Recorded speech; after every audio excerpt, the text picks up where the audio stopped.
Hope everyone's having a good day.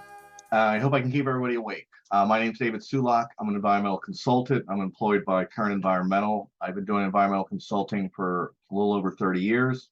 I'm also an instructor. I teach a lot of classes. And what I'm going to teach you today is regarding storage tank liability. All right. I'm going to lead in a lot of different things. There's a lot of photos. They're all photos from jobs we've done. It's kind of interesting. There's some key things maybe you want to screenshot here and there. I'll point that out to you. So, caveat emptor, buyer beware. That's the basis of home inspection. People do due diligence. Due diligence is what a reasonable person would do before they purchase something. Okay, doing your homework, professional evaluation. Your job is part of the due diligence of someone buying a property. Okay, and I always like referring back to like historic photos because things look different now than they did in the past. The photo to the left, on the left side, both photos are of the same area, different eras. Back in the day, yes, gasoline was 33 cents a gallon, right? Fill me up, okay? Nowadays, it's a walking downtown, okay? But obviously there were gas tanks in that location, which on the photo on the right, that was that big monster gas guzzling car, 33 cents a gallon. I show this to you because what you see now is not what it was in the past, okay? As an environmental consultant, when people buy commercial properties, we do environmental audits that go back 100 years, and we look at the property and be like, could anything have occurred at the property that could have caused environmental damage to it? Because the way the laws are, whoever owns the property owns the problem. This photo right here is from 1926 on the one side, and it was a lumber and fuel yard, and there was a little rail line that came in. And the circle I have right there, if you look at it, it says filling station, and you'll see GT, it stands for gas tank. So there was gas tanks on this property because they would get fuel coming in off like rail cars and such. Nowadays, it's an apartment complex. All right. This person was actually going to get a loan to remodel a number of the units, and he found out that this was once a gas station, and he'd have to do testing for that, which he didn't really want to find out. This next photo, it's kind of interesting. This is lovely Atlantic City, New Jersey. It is all parking lots right now. But back in the day, before the casinos opened up in the 1970s, and I believe a lot of you might have been down Atlantic City recently, there was a bunch of different hotels that lined the blocks on the way to the beach. Okay. They eventually got torn down and the casinos kind of took over because there was more gambling and such, better things to do. But this next photo is right from this area. It's a sidewalk, and to the left is actually where these buildings were, right? That is the outline of an underground tank that was heating oil for one of those hotels. Okay. So imagine they demolish the hotels, but no one spends the money to address the oil tank. This is the oil tank right here. And just so you know, oil tanks are a cylinder. Whoever did all this, bashed down the top of the tank to make it lower so they could, put a concrete sidewalk on top of it. Again, there was money being spent to demolish stuff, but stuff that they didn't have to spend money on, they left and they put in place. And yes, the tank actually did have oil in it. Okay. So people don't do things because it costs money. Okay. This is kind of my lead into propane tanks. Propane tanks are obviously a form of heat, fuel source for like pools, for stoves and such, for people's houses. Okay. And a quick little rundown regarding propane, or a little bit of history here is right. And use this as a scenario, and I'll take segments out that I think you'll find useful depending on where you are in the country. You take a house from 1900. That house was heated by wood or coal, okay, up till about past World War II, because during World War II, you really couldn't get steel, you really couldn't get oil. But after World War II, we were a steel producing country. We were also oil producing back in the day. So when you had coal, and I taught a class once, this woman, said coal was terrible. My father made me go down the basement and shovel coal into the hopper, and it would feed the heater. And then in the morning it'd be freezing. I have to do it again. And she's like, you know how hard it is to go to sleep after you've shoveled coal just before bed? It's like doing aerobics. And she's like, we were wealthy. We had a hopper. Some people, you just shoveled it right into the furnace, right? So you can imagine people want to get rid of cold, and they went to oil heat. Okay, and how they did that was they called their family coal company and said, hey, we want to get rid of coal. Like, oh, we sell heating oil now. We'll put a tank in the ground for you. You can buy the tank, and we'll install it, and we'll sell you heating oil. It was wonderful. But then they realized that Family Heating Oil Company charged a couple cents more a gallon. So they went to Cheap Family Heating Oil Company, the competitor, and they bought heating oil from them. So the company that installed the tank thought they'd have a client for life. They didn't. So the propane companies learned that. And basically what they did is they installed propane tanks on people's properties, which is their cost, their burn. And then you were forced to buy propane from them. All right. So that it was locked in. So this is kind of leading into my story here. So these are what the propane tanks look like when they're fresh, clean, maintained. This is what weather causes. Weather beats up on them. Okay. Everything wears out. You might think you're getting older with age. You're not. You might be getting smarter. You're not getting physically better. Okay. Um, Interesting about propane tanks is most of them were owned by the propane company. So they're forced to buy from them. Okay. And in those contracts, the propane company says you must buy from us. And if you decide you want to stop doing this, you want to get rid of the tank, the burden is on you to actually remove the tank, make it possible that we can transport it on DOT roads. Okay. Because they want to give it a disincentive for people to stop using propane. Right. Now, what happened was Family Propane Company got bought by Mega Propane Company and lost some of the contracts and such. And basically says, you know what? We don't want anything to do with these propane tanks. We don't own them anymore. We don't want to deal with them because there's a liability associated with them. So people get stuck with these propane tanks on their property because of really not niceness, I'm going to say, on some of the propane companies, but loss of the contract. If there was a contract saying the propane company was going to remove the tank no matter what, I've never seen one of those. I remove a lot of propane tanks. Okay, so where do propane tanks get used? This is actually a wealthy area, $1 million homes, and it's on the bay. But of course, people on the bay must have a swimming pool, right? You're close to the beach, but you want a swimming pool, and they want the swimming pool to be heated, so they have a propane tank there to heat that. Very common. So where do you have propane tanks? They basically look like submarine manholes. Okay, they have covers, fake covers you can put on that, which kind of looks like a barbecue grill cover, like for a little fire pit. But they're basically these manholes. Some were kind of hidden in landscaping. Some just kind of look, I'm not going to say butt ugly, but really not that attractive. I think that's like a Land Rover in the photo, and you have this propane tank sticking up out of the ground. And you notice it's typically a good distance from the house. Okay. Or like this one, it's in a landscaped area, a distance from the road. And again, you see these tops. So what is the top hiding? The top is hiding the standpipe for it, where the valves and everything are. And you can see it, it's typically several feet down, right? So you go to a house, and again, the propane company took the time and effort to go to the property, dig out soil, haul it away, put the tank in the ground, hook it up to the house, thinking they're going to have a client for life. In this house right here, the tank is all the way in the back corner, and the photo kind of in the center, that's where it is. It's hidden away, and that's the gauge on it right there. These people stopped using the propane tank. Okay, they wanted it removed, and the tank, if you look at it, it's 60% full. So 1,000-gallon tank, 600 gallons of propane. They no longer use propane because the propane furnace died and went with natural gas because they want natural gas to run their stove and their hot water and their dryer. Okay, and they wanted it removed, and I'm like, there's an expense involved with actually extracting that propane or flaring it off, which I'm going to get into. Again, you have this lovely backyard that has a basketball hoop, and the propane tank is there in the bushes. This next photo will show you that. You can kind of see the propane tank kind of center of the photo past the grass into the shrubs. This is a very nice house. They stopped using the propane tank. And again, people stop using it because the heater dies and they need a new heater, and they decide not to go with propane. And it's a real quick process. This tank is 80-some% full. Okay. And you're going to come across properties where there are propane tanks in the ground and be like, well, no one's really using it. You just leave it there.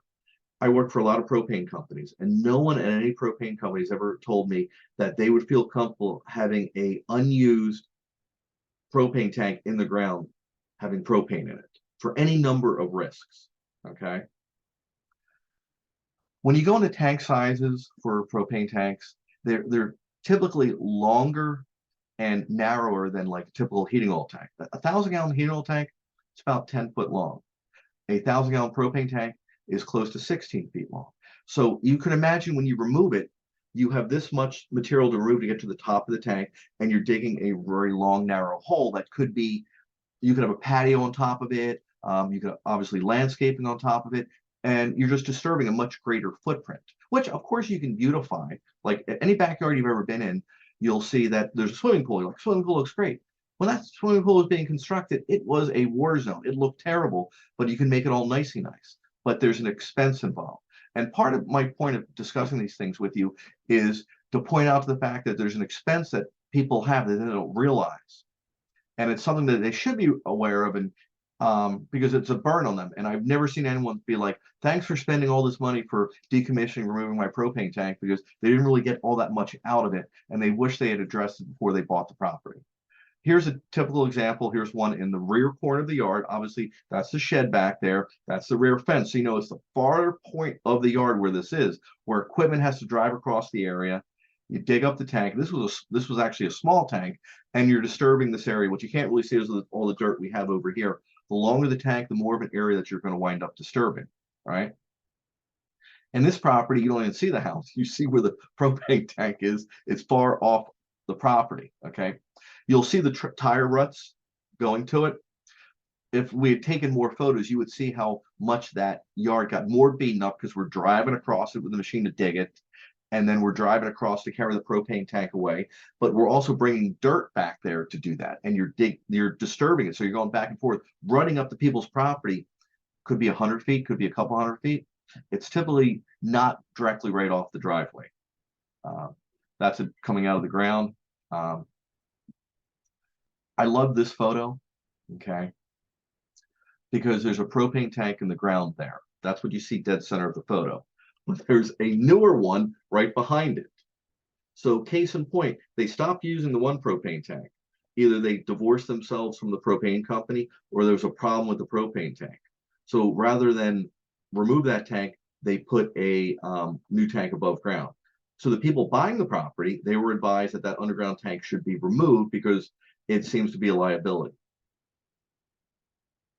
I just like to show you what, like this tank was not meant to be buried because there's actually legs on it. It was meant to be above ground.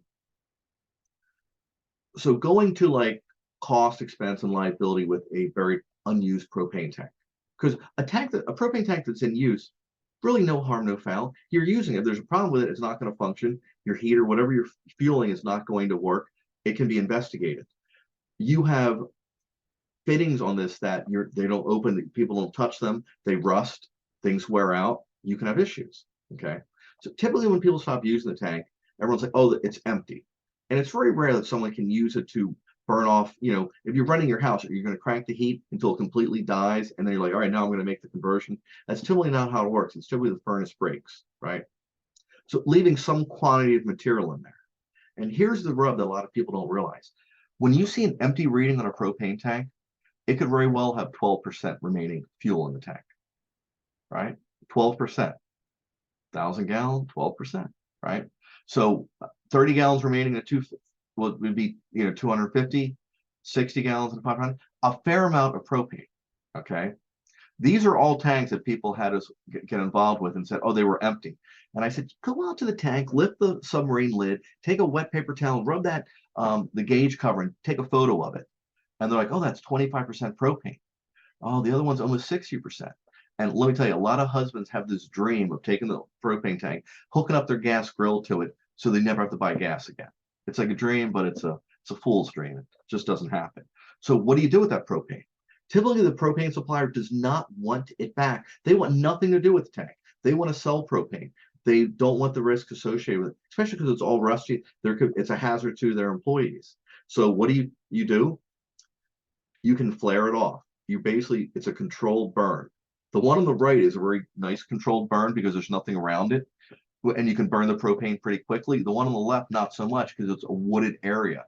We had to go there, blow leaves, and you have to burn it, and it could burn for days. And you have to monitor because you don't want some bird or squirrel coming across there or leaves catching fire and doing it. And you typically have to notify the fire department that you're doing this because the neighbors surely are going to call, and people are going to smell burning propane and be like, what's going on here? But I mean, that's one of the ways that you can extract propane from a tank, so you can get it down to a point that you can remove it or open it up and you can fill it. okay? Because it is a pressurized vessel. And for the record, it's liquefied under pressure. When it comes to atmosphere, it's a gas. So if there's a hole in the propane tank, it's not going to leak and cause contamination like a oil tank, okay? But there's a financial drain on the people. You could spend $3,000, you could spend $8,000 decommissioning a propane tank, depending on the effort to remove it, propane that you have to extract to get rid of, and not counting any kind of landscape restoration. Why do people not want to? The propane companies don't want to mess with the old propane tanks. It's dangerous, man. You could really cause harm to yourself. Case in point, this was a school. It's one of our clients, and they had a propane tank for emergency generators. They stopped with the propane and they went with natural gas. Okay, they had a bunch of propane. Okay, we were able to get a propane company to come to extract the remaining propane, but there's an expense involved. As you see, there's 2 trucks there, 2 people that you're forcing the propane out into the other truck to gather the propane. So here's a propane company extracting all the propane that they can get. Tank's still not empty. You still can't unscrew the lid to it. It's still under pressure. So then we have to go with actually a very small burn mechanism to burn off the remaining propane. It's still there. It's still under pressure. Okay, because you're not going to get everything out of the tank. So you're spending time to do that. You can't use a big torch for that because it's a wooded area. There's trees around, as you can see, right? So in lieu of removing it, so I just want to go back a slide. You can see where the ledge is, like it's kind of elevated. Removing that tank could interfere with the retaining wall, obviously the asphalt. So in lieu of removing it, it would be filled in place. How you fill it in place, you burn off all the propane, you open it up, and you can actually manufacture, we've actually manufactured foam, we were rigged for it, and you inject the tank with a non-shrinking foam, an inert material. So it's really technically no longer a tank because you can't store product in there anymore because you have foam in there. And how you make the foam, you have to make it. It's like a cooking process. It's a chemical process that has to have a certain weight, and it almost looks like you're injecting this Stay Puft Marshmallow Man into it. So I showed you a bunch of different lids, right, regarding what would look like for a propane tank. Okay, they were putting a cell phone tower in at a complex, an apartment complex. Look dead center of this photo. Okay, dead center, the wall of that building. Here's my close-up. That right there is a gauge for a propane tank. No one involved with the project of putting a cell phone tower in knew what that was. They're digging to put the foundation in, and they come across a propane tank. Stops everything. It's a cell phone tower. It was like, now you get permits for that. Everything stops. The project is off about a month because it takes a while to get permits, and you have to go through the steps of inerting the propane tank and such. And that was the tank coming up out of the ground. Okay. I just point this out to you. It's just that you might see a measure like that and you're like, what is that? It's like, it's not really common for something to see. It's a remnant to a propane tank. And why didn't someone remove the propane tank? Because it costs money. Okay. And you're going to find this time and again why people leave tanks in the ground is because it costs money, because they stopped using it and money was spent to replace that fuel source with something else and was cut from the budget. Yes, some regulations are not so encompassing to require you to address that tank when you take it out of service. And I'm sure that's the case. I work in 3 states, and that's how it is in those 3 states. I guarantee it's rampant across the country in areas that you actually hang your hat. So bottoming out regarding propane, it's the fact that there's an expense involved that whacks people in the face. Okay, and people should be aware that that tank is there. It's been left there only for someone to save money. It could be something that's going to come up in the transaction when they buy it, that maybe their insurance company is going to be like, we don't want you having a propane tank unused in the ground. You will sometimes hear about an explosion at a property somewhere, and a lot of times they say it comes from a propane tank. Okay, it's also gas leaks. Okay, I am going to move into other heating sources. As I said earlier in this talk, we talked about coal being it. Okay, so again, how coal worked was you had a room in the basement and there was a coal chute. The coal person would deliver it, and then you would shovel the coal and put it in either into a furnace, okay, or what you would do is you'd put into a hopper and it would slowly feed in. Okay, it was a pain in the butt to do.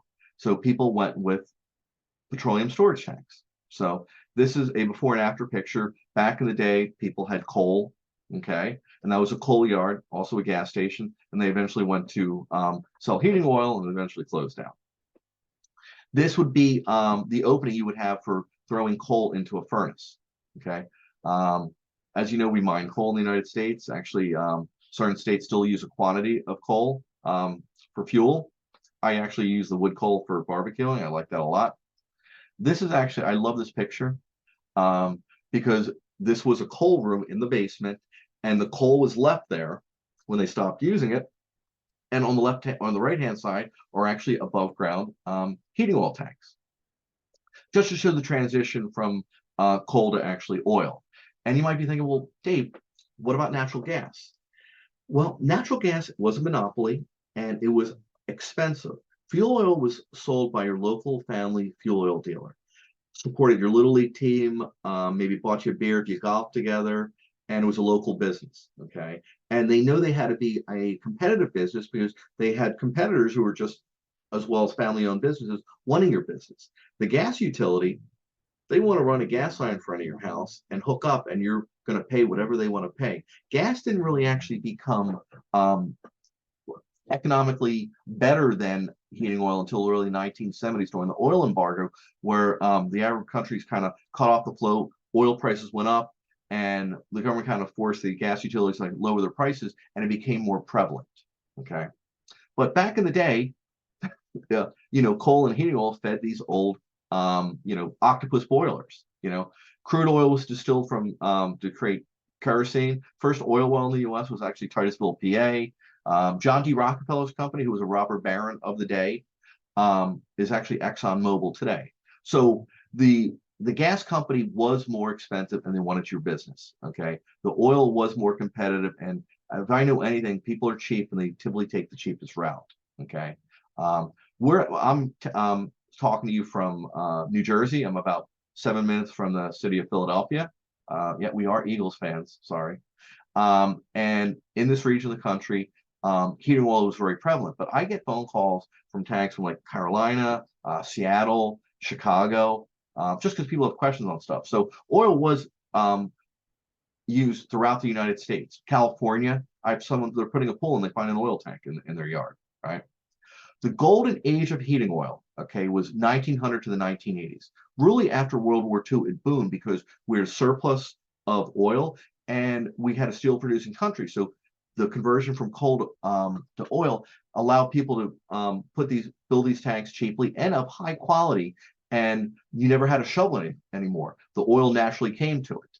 Back in the day, you had to stick the tanks for the oil. Nowadays, for years, they've had this degree day system that basically monitors how cold it is, and they know how much oil you use. They know for how much auto delivery they would need for you. Okay. And also a lot of times gas wasn't, there's moratoriums. People put neighborhoods and roads in, and if gas wasn't in at the get-go, you couldn't put a gas line. You couldn't open up the road. So some developments were built where you couldn't have gas line. You had to go with oil. Now, of course, it's depending where you are in the country. All right. Where were tanks used? For heating oil, for heating pools, heating garages, because I show you this photo right there. It's tough to see. That's a garage with a chimney. Okay. Anytime you see a chimney, you know something was burning. Okay. And for some sort of fuel source, for some sort of heat. That was a long ago, possibly man cave, man garage, right? They had an oil tank that actually that heated that garage. And it's a completely detached garage, right? Also heating colleges, outbuildings. It was used for hot water and such. Common sizes, and this is something you should kind of remember for oil tanks, 290 to 300 gallon. It's very common. Okay, 500 to 550, and for larger homes, you'd see 1,000 to 1,500.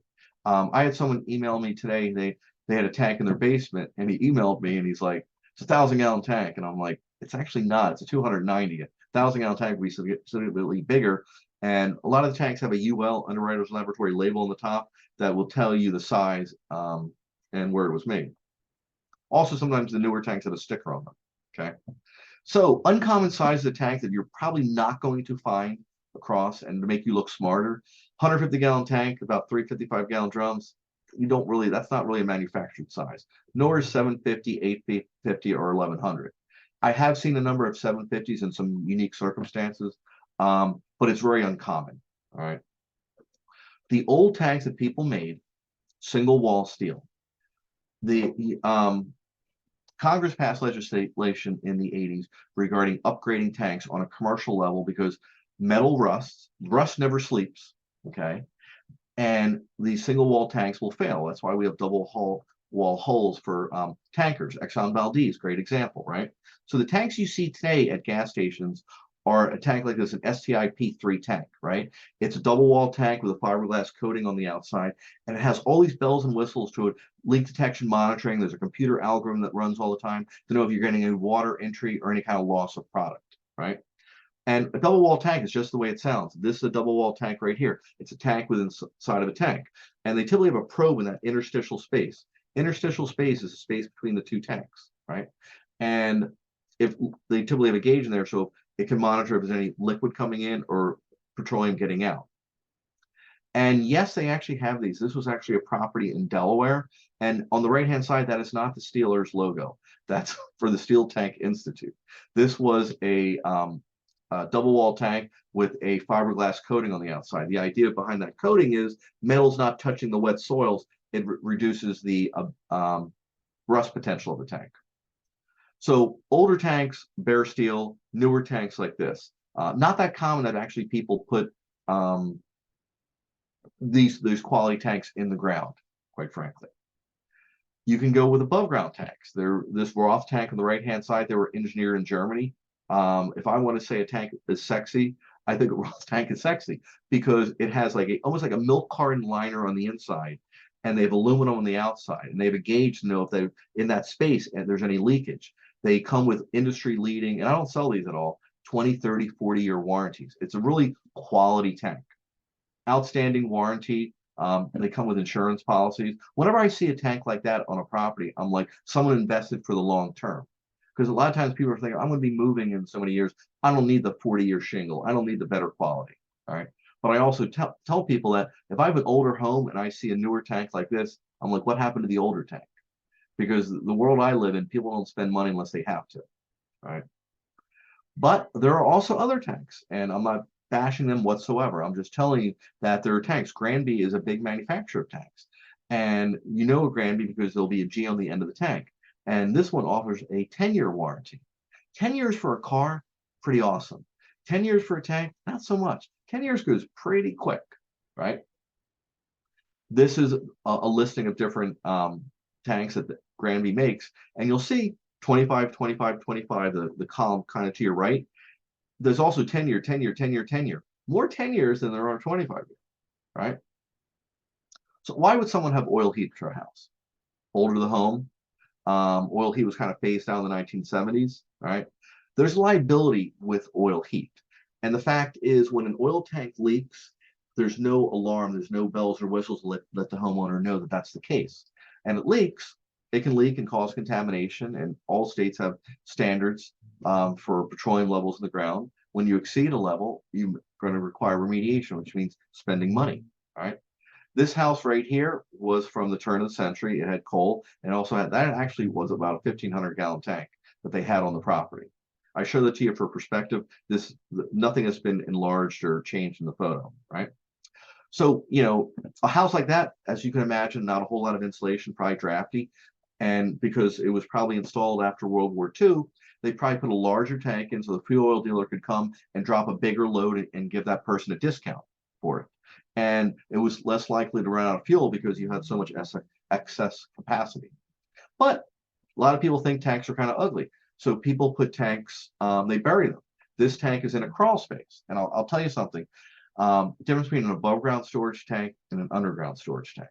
Okay. You might look at that and call that an above ground tank. It's actually underground.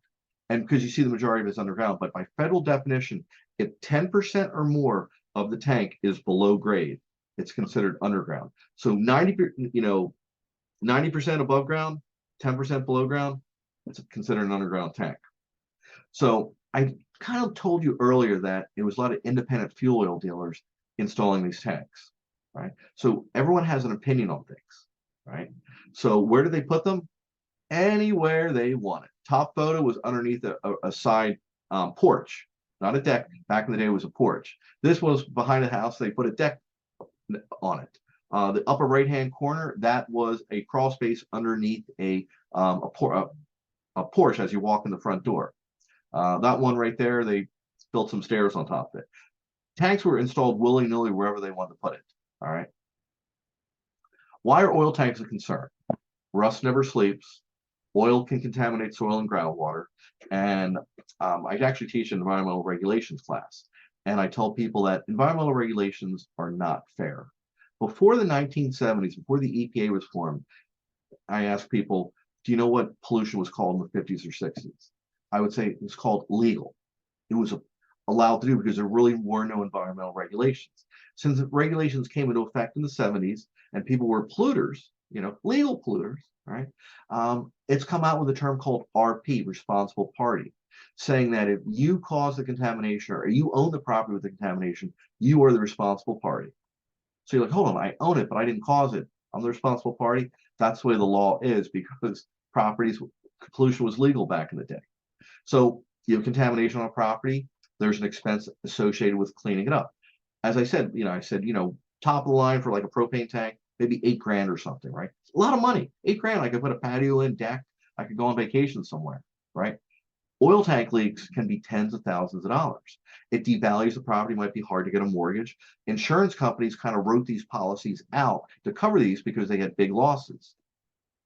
And you're like, how does Dave know that? I was on the Today Show, okay? Great story. I was contacted. I got an email from the producer. I thought it was one of my friends pranking me. I looked her up. I contacted her. And she surely was with NBC. And I said, what were you talking about? What are you looking for? And she said that Al Roker had read an article about a couple who had bought a house in Massachusetts. They had an oil tank in the basement. Home inspector inspected, said the tank looked good, looked newer, right? They smelled oil and they went down the basement and the tank was leaking. They called the fire department. The house smelled. They moved out of the house and they called their insurance company. And the insurance company, said, you don't have any coverage for it.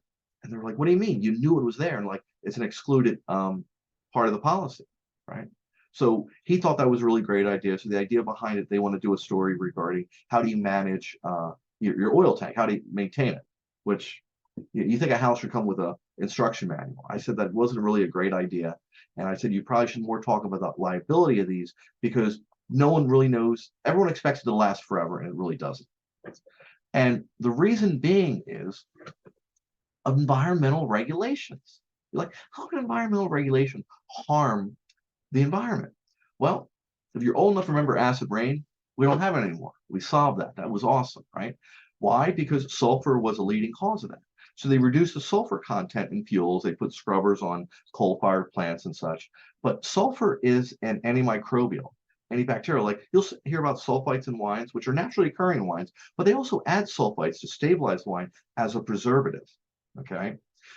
That being said, you take sulfur out of wine, sorry, out of oil, right?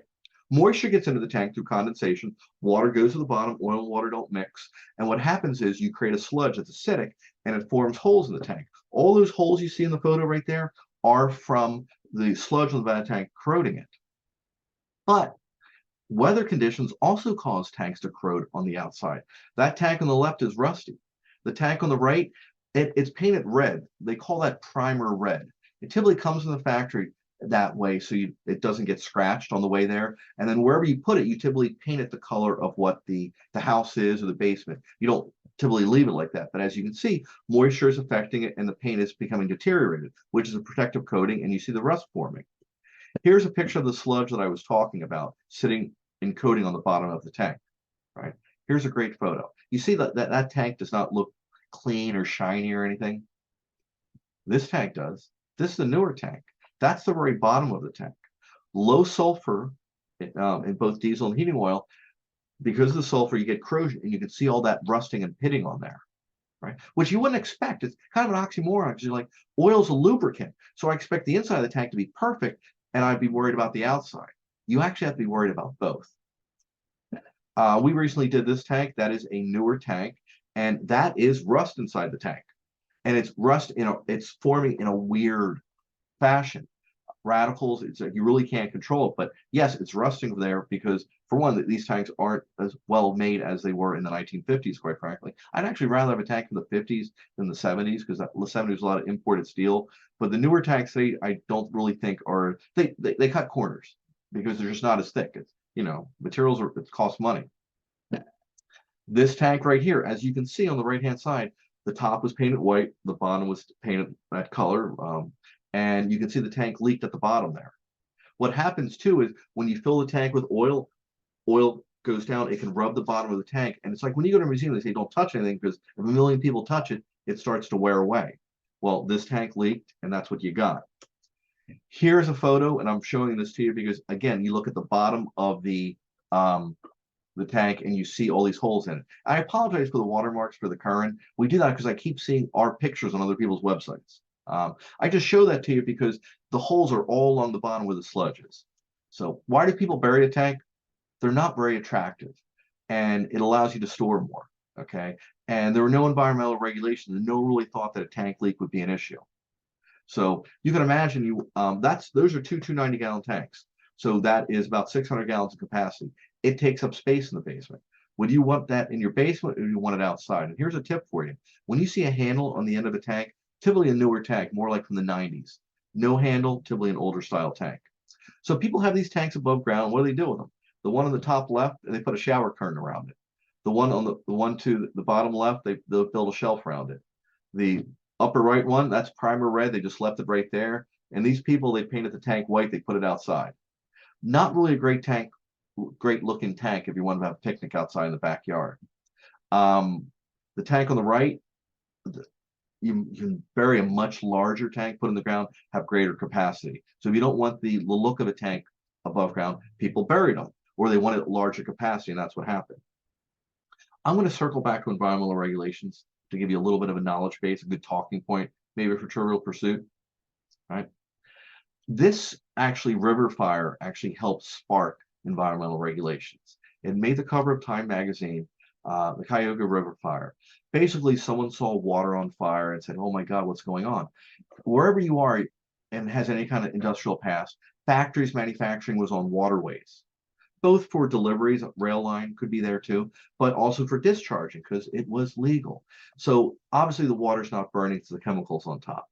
Okay, so because of this, EPA eventually was formed. You got the Clean Water Act that you can't discharge without a permit to waterways. So EPA was formed in the 70s, first Earth Day, 1970, passed the Clean Water Act. And so the federal government passed all these regulations. And I want to give you a good tip, okay? I've been doing this 30 plus years. I've worked on 2 EPA sites. A lot of people misuse EPA and say, oh, that's an EPA site. I highly doubt anyone taking this webinar, listening to this, is going to be involved with an EPA site. EPA is federal. It means it's really kind of serious, okay? But once the EPA was formed, the states formed their individual state agencies that typically would manage small issues and such. That's the people that you would be dealing with, not EPA. So you need to realize something, that what was bad today was good in the past. Asbestos was a wonder fire. Didn't burn. Great insulator. They used it in everything. Lead paint, dried fast, right? Resist moisture, wore like iron, put it in everything. Let's put in paint, varnish, and stains. That's what they did. Mercury, let's put it into a thermometer. Let's put it into mercurochrome if you're old enough to know what that is. And single wall steel, they thought, hey, it's wonderful. We make it in the United States. U.S. Steel. If you remember the original Godfather, the mafia was making all this money, and they were saying we're making more money than U.S. Steel. The steel industry back in the day was the Apple and the Amazon of today. They were titan. So I will tell you that there's certain liability with these tanks. Again, I was on the Today Show. They aired it nationally. Okay, the way it works is tank leaks, you own the property, you have to clean it up, and it's expensive to do. Okay, and real issue in real estate, and you're not really specifically looking for these as you're doing your inspections. It's not part of your tool bag. It's not something you have to do, right? But when they do leak, it's like a cancer. So how do you treat a cancer? It's really not an injection of anything. It's really physically going in there and removing it. That house had to be supported with helical piers. That's how they put like lighthouses out in the water, these helical piers, and such. It deepens the foundation, so it allows you to dig soil. So you're going into people's yards with big machines, and you think you're putting a pool in, but you're not. You're digging up oil impacted soil. All right. Same thing here. And like there's an expense involved. These machines are expensive to do. Next photo you're not going to like. These people put an addition on top of their tank. It leaked. We had to support the house with steel and actually drove underneath it to get the tank. There was the tank underneath there. And the bottom right is actually what the house looked like. So not only was the tank there and it leaked, it had to be remediated to do all that. It cost a lot of money. This guy right here had an older tank in his crawl space. He put a trench drain around it for water management, and they put the tank right there. Well, it got a delivery of oil, and it had old legs, and one of the legs gave out, and the line broke. Oil went into the sub pump, which discharged to the backyard, which had to be dug up. We actually have another photo where I actually also went into a wetlands too. That guy spent like $55,000 to do all that. No insurance coverage. I told you before, where do people put tanks? Upper left, they put it right by the front door. This tank is the bottom left between a shed and a garage. The one upper right, underneath the stairs to the house. The one in the bottom right, they added onto the back of the house. There was a patio there, and they just built the tank. They built on top of the tank. How do you know if there's an oil tank on the property? Typically before 1980 is kind of a sweet spot for it. If the homeowner is honest enough to inform you that there is, or there's documentation, and again, your home inspections don't typically look for it. When I talk about the older the home, Sears was the big retailer, bigger than Kmart back in the day, not there anymore, right? Sears Kenmore oil steam boiler. I'm going to tell you a couple things that you might look for to give you some historical markers that a tank could have been there. The lines on the left, tanks typically work. A supply and return copper line goes to the tank. So if you see these disconnected copper lines, typically it's due to that there's a tank outside. On the right-hand side, you'll see two pipes. How tanks work: oil goes in one pipe, air goes out the other, makes a whistle sound. That's how the driver knows the tank is getting near full and to stop doing it. Upper left-hand corner, that's a vent pipe to a tank, painted the color of the foundation. Looks like a mushroom. To the right, that is a fill cap to an older style tank from the 1950s. Bottom left, that's a fuel filter for a tank. Bottom right, those are two sets of lines coming from the tank. One went to the heater, one went to the water heater. You go to a property, and most of the time tanks would be by the AC unit, close to where the heater is to the house. 90% of the time, not all the time, but about 90% of the time. The reason being is the heater can only pull the oil so far, so it's not going to be 100 feet away from the house, like say a propane tank. So in this circumstance, someone said, oh, there's no tank here because we removed it because you can see the dead body. But you would look like a dead body. Looks like someone did a grave. Same thing on the right-hand side. You can tell that excavation was recent because you see the sidewalk there cracking. This is actually not a tank. Someone said it was. It was actually a cap for a fence post. And how I know that is in the next photo. It was in a driveway, and we dug it up, and that's what they actually got. Okay. But I'm going to give you some, I'm going to pitch things underhand to you regarding some tanks. On the right-hand side, wealthy people had gauges inside their house to tell them how much oil was in the tank. On the right-hand side, oil burner emergency switch. I tell people, you typically don't see an oil burner emergency switch if there wasn't an oil burner. All right. That's an old style fuel filter, kind of brass, it's based in brass. Someone said that this was a oil tank underneath a back porch. It actually wasn't. We actually scanned it, and it was actually a well point for irrigation. This is actually a tank inside someone's garage. The photo on the left, you can see where the fill and the vent were, and this tank wasn't removed. It was kind of cut open and cleaned and filled and left in place. That tank did not leak because it really didn't get wet because there's a building on top of it. Typically, tanks under grass tend to leak more rapidly or rust more rapidly because moisture is hitting them. Drier the tank, longer its life expectancy. This tank was actually put inside of a garage. You can see it right there. Someone said it was a water tank because you look at the photo on the left-hand side, you see a little water pump there. And I said, people didn't really install water tanks. These people, circa 1900, $1 million home, they tried to hide their tank from us.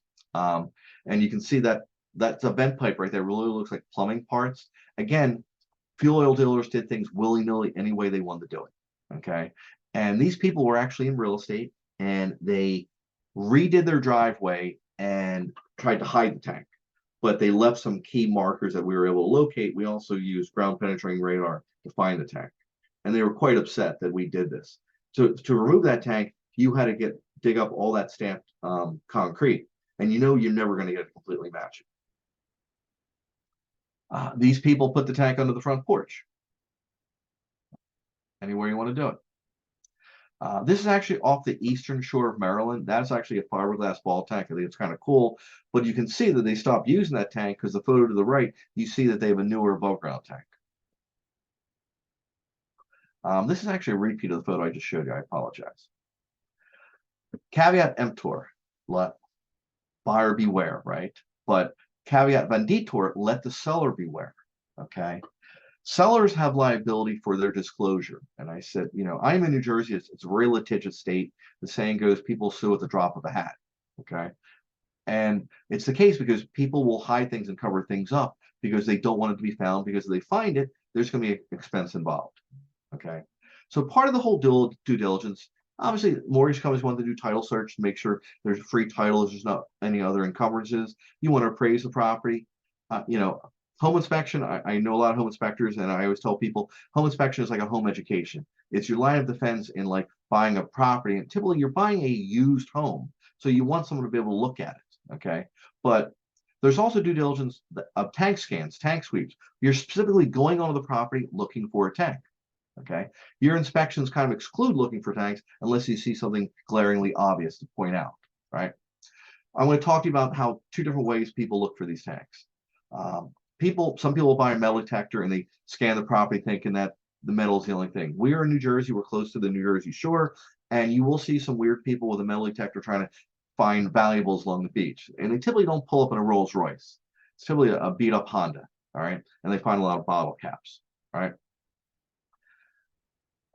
Using metal detectors works in theory if it's the only metal in the property. You have no metal utilities, no metal above ground for the signal. And I'm going to kind of go in a little bit of history of this. Gustav actually created the original metal detector, but using a metal detector to find a tank is kind of like using one of these cell phones, right? You can get a metal detector for about $1,000. This is a Schoenstatt. Surveyors tend to use it to find survey markings because you're looking for a small near surface pin to find the property boundaries. But if you go to their website, you see what they recommend that they can use to find. And the one thing they can't find is tanks because it's not on there. It's actually, if you use it for a tank, technically you view it as being, it's misconstrued as you're using it for a use that's not actually advertised for. Just talks to you about the detector. There's another detector. This is a little more expensive, but it's trying to pick up a magnetic field. But again, if you go to their website, they talk about golden treasure, security, industry, utility, and industry. Well, here's a great little story. All right. Alexander Graham Bell, pretty smart dude, right? We've had several presidents who were shot. James Garfield was one of them. He was shot. Graham Bell was nearby and said, you know what? I'm going to create a metal detector, put him on a bed, and I'll find the bullet and we'll pull it out of him. He couldn't find the bullet because the president was on a bed that had a box spring made of metal, and the metal detector was non-discriminatory. He died. True story. You look it up. Flaws of metal detectors, people put rebar, wire mesh across concrete that you can come up with. All right. Also, like this was a property worked at. Someone said there was a tank there. It was a big, long tank. It was actually a stormwater right away. It was a metal pipe going through there. This property right here, there was an investment group out of California who bought properties. Someone did a tank sweep, said it was a tank. And the 2 upper photos or connected to that site, we actually just dug up some buried metal. What it was there for, I have no idea. I suspect kids buried as like buried treasure. Bottom photo to the left, someone said that it was a tank. We dug it up. It was actually a big rock. And the rock absolutely had metal in it, metallic properties, but it was not an oil tank. But these are things that someone with a metal detector said because they're scanning for a tank and they didn't quite know what they're looking for. This property right here, someone scanned the property with a metal detector and they missed the tank. Okay. The reason being is the metal detector was going off the whole way along that ramp because the ramp is concrete reinforced and also has metallic railing to it. It was actually scanned eventually with radar, and we found the tank. And a very simple thing for you to look for, dead center of that photo is a chimney. There's a heater on the other side of there. The fuel source for that, be it gas or oil, would typically be coming through that wall. It's a perfect spot for a tank to be. This property right here, photo to the right, that is the sewer line going across the property. Someone scanned it with a metal detector and couldn't find a tank. Scanned it with radar and a tank was found because it's non-discriminatory. There definitely was a big pipe going through there, but it confused the metal detector because they got a very long signal. And the metal detector kind of went across the tank, and I'll tell you why. If you look at the top right-hand photo, you see the sewer line going out. You see a water line going out, which was copper. Okay, not going to pick that up. But there's also two copper lines that go there to go to the tank. So the tank and the water line, everything was together and was not able to be determined utilizing a metal detector. How people look for tanks on like commercial properties and better searches they do for residential properties is they use ground penetrating radar. You're pushing a cart that kind of looks like a electric lawnmower, but it's actually a ground penetrating radar unit, and the engine on a lawnmower is actually an antenna, sends signals in the ground. And when it comes across a tank, you get the signal of like a mountain because tanks are round and it reflects off of that. A missile type shape would be like a utility because the pipe is small. This photo right here, there was a tank under that asphalt. So it can go through asphalt and you can pinpoint it. And this is a little photo collage right here. 2 layers of asphalt we cut through, and there was the old fill pipe. So they basically cut the pipe to put another layer of asphalt on to hide the tank. This tank was a tank that someone had filled in place. And how they filled it in place was they left the oil in the tank and they filled it with sand, because everyone says, you know, sand is an absorbent, and it's not, it's an adsorbent. All right. So oftentimes we find tanks that people left in the ground because dad had to put shoes on you kids. And when he converted to natural gas, there was a cost involved with that, and they left the tank in the ground. Okay. And then environmental regulations came into play, and these tanks that were sitting with oil, they leak, and there's a cleanup involved for owners.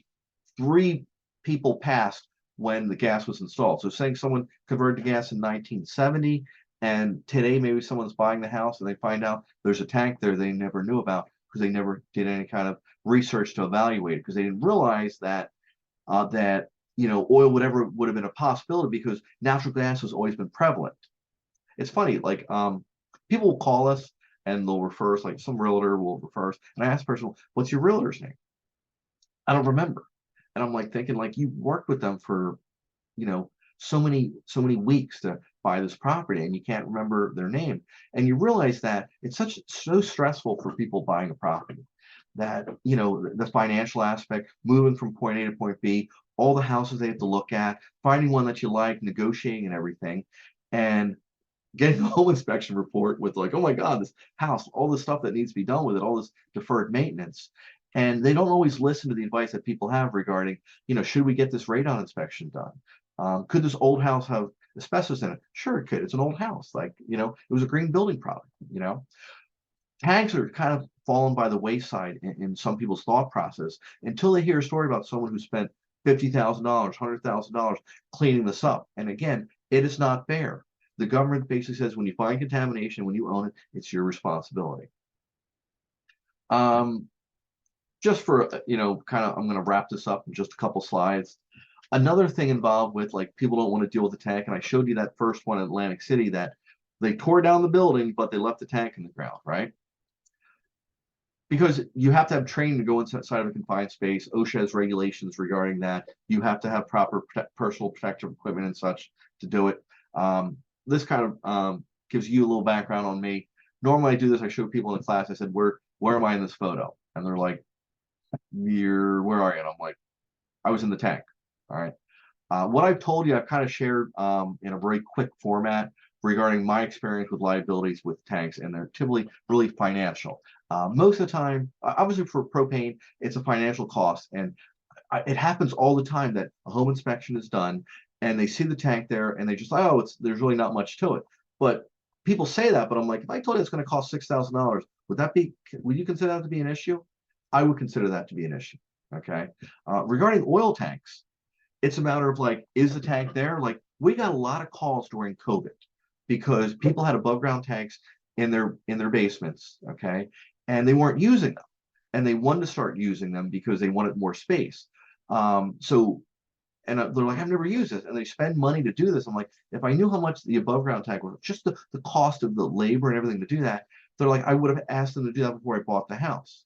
Conversely, we get things that happen in like spring and winter where temperature changes and the metal in the tank has fatigue and it gets cold and hot and the rust holes open up and this tank that is unused that people say there's no liquid in it, 50 gallons are in it, oil leaks out of this unused tank sitting in a basement. I say this to you because you're probably going to come across properties where people have out of service above ground tanks, and there may be no regulation in your state saying you have to do anything with it, which is fine. But what I'm telling you is that's one of the largest contained vessels in the house. You may have several 5-gallon buckets of paint or whatever, but 300 gallons, 290 gallons of capacity, and if you have 50 gallons in it, it's a 55-gallon drum.